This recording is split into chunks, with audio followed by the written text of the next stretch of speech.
Yeah, we've discussed it a little bit on other podcasts, but the story of how we opened this place is just, there's no other explanation. So that kind of touches on our faith. So we gave it all to God. We trusted Him with the outcome. We said we're going to reach out and we're going to make this call, and He, just provided for us exceedingly abundantly above all that we could ever think. Because day one we were broke. Day two we had the funds.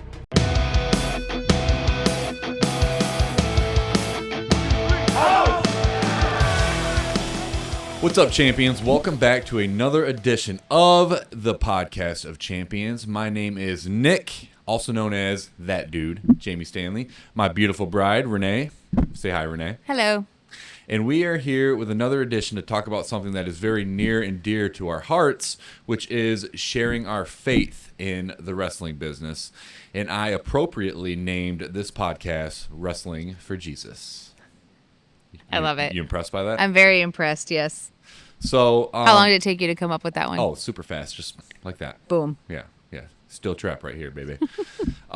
So the reason that we wanted to share this is because it's something that's very near and dear to our hearts. And, it's our mission and it's our ministry to share Jesus in this especially dark world of entertainment and especially pro wrestling. So we wanted to just let you guys in on, how we're doing that, why we're doing that, the obstacles and maybe roadblocks that we've encountered during that, the attacks, but also our goal and what we see coming to fruition through that. So I guess, Renee, I'll let you start us off with kind of our testimony, like our backstory about, how we felt called to open a wrestling school, but not just any wrestling school. This one was a little bit different. Yeah, and we've discussed it a little bit on other podcasts, but the story of how we opened this place is just, there's no other explanation on how this happened besides God, because we did not do anything, it feels. So we'll start back in 2022, right? Like the fall of 2022 is when, probably the summer actually, was when we started having a desire on our hearts to open a business. At first, we wanted it to be a 24/7 gym that was focused on pro wrestling. So open to the public with a full fitness center, like a 24/7 scan card at the door, and then it had wrestling rings in it that had a school as well. And we started writing the business plans for it. And we're like, you know what? We don't have any money. We don't have a building. We just have a dream. And we know that God told us to do it, because we'd had a dream of opening a business for a while. We weren't sure what. If you know our backgrounds, I have a marketing background. Nick has obviously he's a pro wrestler. That background, fitness, he's loved it his whole life. And also I have an entertainment background. I've worked in the entertainment industry before. So our skills together, we struggled for a few years on deciding what type of business to open. Finally, it became clear to us, like it really felt like in the summer there in 2022 that like the fog behind it of what we should open dissipated and became very clear on what we should do. And it felt like a green light per se. Yeah. So, you talk about the things that we kind of tried our hand in.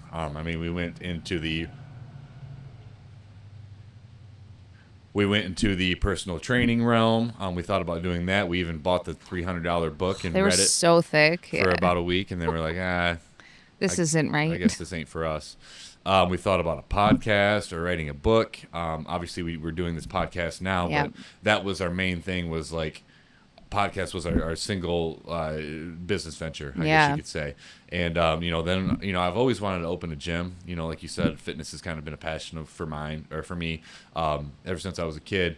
But it's kind of funny how like it was right under our noses the entire time. Like, obviously a pro wrestling facility. Like, what were we thinking? It seems so obvious now, but it wasn't back then. And when I say like the blinders came off, that's really how it felt. We were like, oh, duh.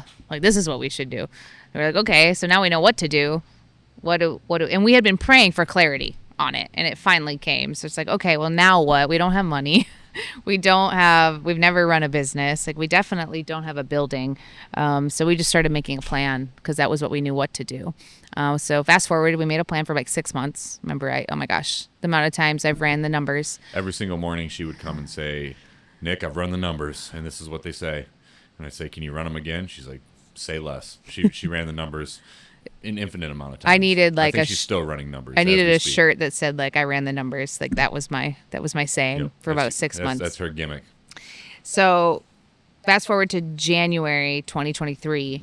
The numbers had been run many times. Many copious amounts. We knew what was next in finding the building. We knew what we could afford, or what we needed, I should say, the amount of money we needed, and we had no idea what to do next. We kind of just thought we would know, I guess, like let's make the plan and God will make it clear to us. And the next thing, it really wasn't, I guess, that we got a prompt one day that felt like, well, maybe we should reach out to a realtor, which felt like crazy because we didn't have any money. And I know we've discussed this story on other podcasts, so I'm going to rush through some of the details, but we reached out to a realtor, and when I say it was like a snowball, like that's an understatement. Yeah. Talk about how we felt like we were at a stalemate, and then like finally the floodgates, so to speak, opened like as soon as we reached out. And that first call, that realtor like thought we were idiots. Let's be honest. Like he really thought, he's like, oh my gosh, these people just called me and they like want $1 million building and they don't have any money, which I don't blame him. But we reached out, and then that night we ended up going to bed. We woke up that morning with $0 investment dollars, and we went to bed that night with a significant amount of investment dollars from family that had overheard our conversations and wanted to help us pursue the dream. So that kind of touches on our faith. So we gave it all to God. We trusted him with the outcome. We said we're going to reach out and we're going to make this call, and he just provided for us exceedingly abundantly above all that we could ever think, because day one we were broke, day two we had the funds. And the cool part about it was, and it's such a stone in our testimony, is we knew what to do and we had no idea what the outcome was. We just knew what the direction was. It was like, hey, I want you to jump off this cliff, and I'm not going to tell you what's underneath it. I'm not going to tell you if there's water there. Like, I just want you to jump. And jump we did. And there were many jumps. Reaching out to the realtor was a jump. Investing the money was a jump. Like there were so many where we didn't know what the next steps were. So we reached out, the money came. And then I think the next delivery was this building. Like this building wasn't even on the market. And our realtor sent it to us because the landlord may want to rent it out. And we walked in, and if you guys follow our Instagram, we're like best friends with Stephanie now, our landlord, because she was just sent to us. Like it was just such a gift. This is how we would have built out a blank warehouse. Yep. And it was handed to us. Yeah, it was crazy because it's like we walked into this place and it was the exact thing that we wanted to have, like state of the art facility. Obviously, if our name is House of Champions and we're preaching greatness and excellence, we don't want to be in a rundown shack or a storage space that can barely fit our ring. So obviously, with a name like that and dreams like that, it doesn't come at a cheap price. So we were very blessed to be able to just walk into a place like this, and it was the first and only place that we looked at. Yep, it was incredible. And then we opened. I remember when the first lease draft came through, and it said our lease would start April 1st. Like, do you remember that? I remember we reached out. I think we met Stephanie like January 28th. I saw some memories come up in Facebook. And then we started the first letter of intent. Is that what it is? It's happened like the first or second week of February. And then when the first draft came through, it said April 1st would be the day we took occupancy. And I was like, oh my gosh, that's like 7 weeks. We don't have anything. We don't have a ring. We don't have a trainer. We don't have anything. Like, how are we going to do this? Escalated very quickly. The stress in our household was through the roof at that point. But it all came together. Like we found Keikoa. He had the ring. The money came through from family right at the right time, so we were able to buy the equipment we needed. Stephanie just happened to have all this beautiful equipment in here that she sold to us, which was just insane. And then we did take occupancy April 1st, and we opened the doors May 4th. It was a whirlwind, man. Yeah, we needed a lot of faith during that time because obviously, you go into some debt opening a business and you take a lot of risks and you take a lot of leaps of faith. So, man, it's almost like any entrepreneur out there that's not a believer, I feel for you because we needed that faith. We needed that solid foundation of like, okay, God is telling us to do this. It's scary. We don't know the outcome, but we know that it's like in his purpose and he's going to deliver. And that was really the only thing that kept us going because every single day being an entrepreneur is a battle and you have ups and downs and wins and losses. And one day you're like, oh, this is going to go worldwide. And the next day you're like, oh, we're going to have to close the doors today. Literally, that is how drastic the swings are. Yeah. So not having that firm foundation and like that belief that like God is for you and like he is going to make sure that this thing, as long as you follow him, like as long as you're spreading Jesus, we have that full faith and that assurance that it will continue to prosper. Not necessarily meaning millions of dollars, but that's not why we're here, No. But just I say all that to say, man, if entrepreneurship, We're newbies at this. you can tell that we're new entrepreneurs because we don't even know how to pronounce it. Being an entrepreneur There we go. We'll just stick with that. is extremely tough, and it will give you gray hairs, and it will keep you up at night. And so I just, if nothing else, man, have faith just because of that, because you need it. Yeah, I mean, you touched on you're not going to make millions of dollars, but that's not why we're in it. You want to elaborate on that? Yeah, so let's talk about our mission. Obviously, our family mission, and I think as believers, we're to love God and love people and spread the good news of Jesus and salvation through Jesus. So we wanted to create a facility that did just that. It's welcoming, it's positive. We want to reach people for Christ, and especially because wrestling and entertainment in general is a very dark industry. And there's a lot of hurt people, and there's a lot of people that have, God-sized holes in their lives and are broken. And, just like being an entrepreneur is, there's ups and downs. The same thing with, entertainment and wrestling, because, you could be the champ one day and you could be, not booked the next day. You know what I mean? So if you let that get to you, like, man, you could go on a lot of roller coasters of emotions. I mean, you just said you don't know how entrepreneurs do it without faith. I almost feel the same way about pro wrestling because like you are your own entrepreneur when you're a pro wrestler. Yeah. And before we opened this place, I remember even your career in general, those swings are present. Like one day you're like going all the way, going to be the champ in 2 years or like in a year, we're going to make it. That contract's coming. And then it doesn't. Yep. And then the next day you're like, I might as well hang up the boots. Like it's never going to happen. Yeah. So that is one of the reasons why wrestling is so dark. Obviously, it's it's showbiz, so there's a lot of politics, there's a lot of backstabbing, there's it's very cutthroat. There's a lot of just nastiness. There's drugs, there's alcohol, there's sex, It's just entertainment. it is in it general. is. There's nights on the road that you're away from your spouse, and there's fans, and there's a lot of temptations, things like that. And that's even when you're on the road. But I think that even just being in training for wrestling, like a lot of these kids are very impressionable and they are looking for something. A lot of them, like for me, for instance, I was done playing college football. I didn't know what to do, and so I was like, man, I just happened to be flipping through and watching wrestling one night, and I was like, yeah, I want to go train that.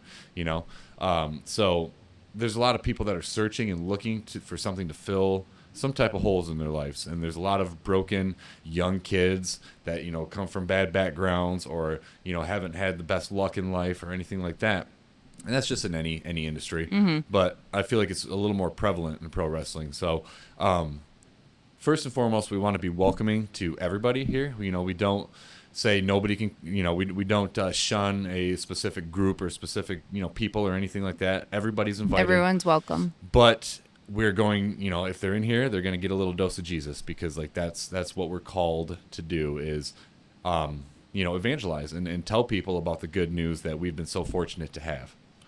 I mean, it's changed our lives. Yeah. It would be a shame to not share how it has transformed us, our marriage, our kids, our lives, everything about it, which is why that flag hangs behind us. Yes. Yeah, and what she's referring to is we have a Jesus is King flag up on the corner of the ring up in the rafters there.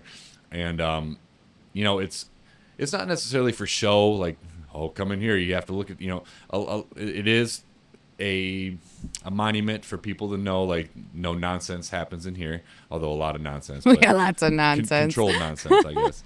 But it's also like a reminder for us. Like, every time I come in, that's the first thing that I see. So, It's our North Star. it's our it's our North Star. Being a business owner, you can let power go to your head.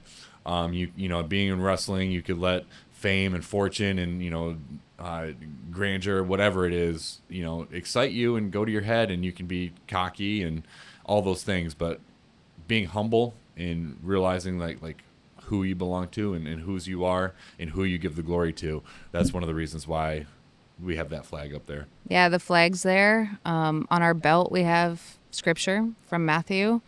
And you're definitely going to get a good dose. We pray before and after training.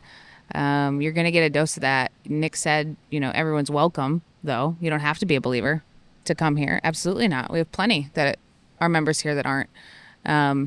But as the owners and the business owners of the HOC, we want it to be known that, we are here to help people and love people. Yeah, we teach wrestling, but we're more concerned about you as a person, and we really mean that, rather than your wrestling career. Yep. Like that's the truth. Yeah, we're here to help you achieve your dreams and get you to WWE, but from the bottom of our hearts, like this is our ministry. Yep. We were called into this for a reason and for a purpose. And I'm like, I don't want to sit here and act like it's not tempting for me to sit here and still run the numbers and be like, how do I make $1 million? Absolutely. Like, sometimes I venture into that too much. And let me tell you, I'm real far away from that at this point.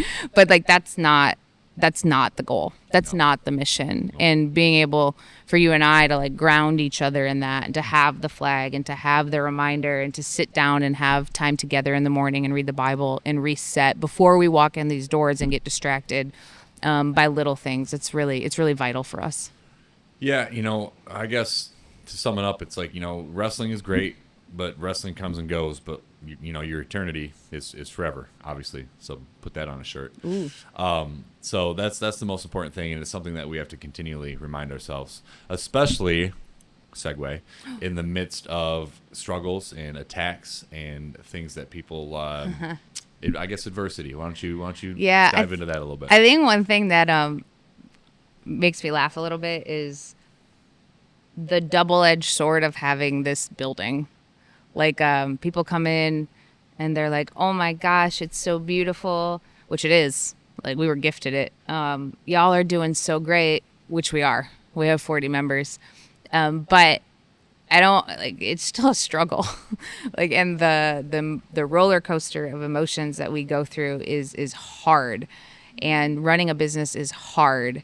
And this morning, like, the financial side of things is hard, being able to keep this open.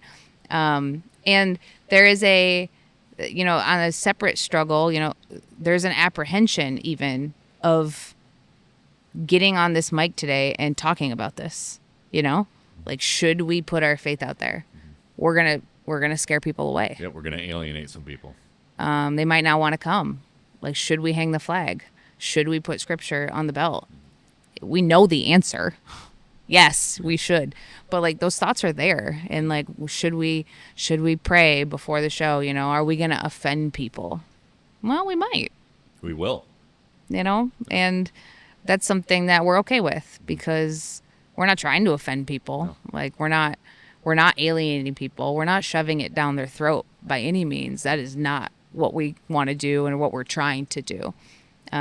But it is our responsibility to share the good news and to provide the good news of salvation. Yeah, and first and foremost, we love people, Mm-hmm. And we care for them.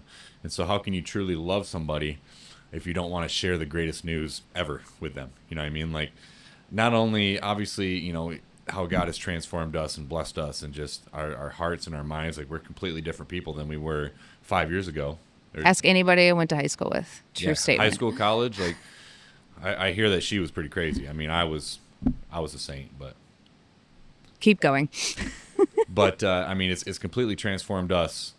So obviously, just the fruits of it that you have in this lifetime, but also obviously your eternity, you're secure and you're saved, and you will spend it in paradise. There's only obviously one of two places you can go: heaven or hell. So obviously, we want as many people to go to heaven as we can. And that's, people don't want to hear about that. People think it's silly. People get offended. People, shut it out, whatever. But it's not our job to control how people respond to it. It's just our job to put the the pebbles out there. Plant seeds and be a good example. Plant seeds and love them and share the good news. So yeah. We've just had so much. Yeah. I think our pastor puts it, unexplained favor. Yeah, talk about the fruits and the blessings that we've gotten. Yeah, and I think there's just so much we can't explain about why checks show up in our bank account when we didn't expect them, when we were about to have to get a loan, or like we weren't being able to get insurance to open this place because no one would sign us, because who wants to take on the liability of a pro wrestling gym? And then it came through like 2 days before the deadline. Yep. I used to struggle with anxiety so bad it would keep me bedridden when we first met, and I didn't have the faith that I have now, and Jesus saved me from that. Like the hope that he provides and the light and the peace that goes beyond understanding only comes from the living word of God. And I'll sit here and tell everybody that, because that's my story. And like, you may not believe, and that's okay, but it's real because it happened to me, and my story is real, and ours is real, and miracles have happened for us because like our entire testimony is like, we shouldn't own a pro wrestling gym. No, we're not qualified. People tell us that plenty too. Well, that goes back to the attacks. We've had other schools. We've had a lot of people sling the arrows at us. From a worldly perspective, we're not. We've never owned a business. You haven't been in WWE yet. Like, all the other schools are run by big names. Like, from a worldly perspective, we're not. But from a godly perspective, but God, look where we're at. Yep. And look what's happened. Yep. So that's a testimony in itself. Yep, absolutely. So, talking about like our goals going forward. Obviously, we want the HOC to thrive. We want 100 members at this one location. We want to eventually open up locations all around the country and maybe even the world. And we've got big dreams, big goals, and I think those are all fantastic. But our single most important goal is to spread the gospel. Yep. Love people, tell them about Jesus. If we are in this 4,000 square foot beautiful facility for the next 30 years, saving souls, job well done. Yep. And I'm okay with that. Absolutely. So, awesome. What else you got? Anything? I think that was it. Cool. Right? Yeah, I think so. Obviously, I'd be remiss to not offer, if you guys have any questions, if you're wondering or you're curious about your faith or what this Jesus guy is about, feel free to DM us, reach out to us anyway. But man, he has absolutely changed our lives in our eternity, and we'd love to talk to anybody about it who has any questions. And we're here. We're not scary. The members think I'm scary. I'm not scary. She can be scary. She's kind of I'll ruthless. talk to anybody. They call me Ruthless Renee. It's just my heel gimmick. But so don't be scared by Renee. We're always here for you. Open door policy. So please feel free to reach out and share it. If you're a believer and you think that there should be more of this, please share it. And it's a groundswell. There's a grassroots, I believe, revival happening in pro wrestling, and we're just trying to fan the flame and get that fire going. Because one more note, one of the biggest surprises, I would say, are the amount of people that do come in and comment on that flag and say, quietly, pull us aside and say, I love your flag. So, you're like, thank you for saying that. So call to action for all you believers out there. Don't be so quiet. Don't hide it. You were meant to shine, okay? So it's a dark world. Let your light shine. And anybody who's skeptic or non-believing, we're open to a conversation all the time. And we're not going to fight you. We're not going to scream at you with a megaphone. We're not going to fight you. We're not going to fight you. Well, we might fight you. In the ring. In the ring. But we're always here for you. So thank you guys for listening to our testimony. Thank you, Miss Renee. Until next time, be great, be excellent, show love, go make a difference. Go mad. Love y'all.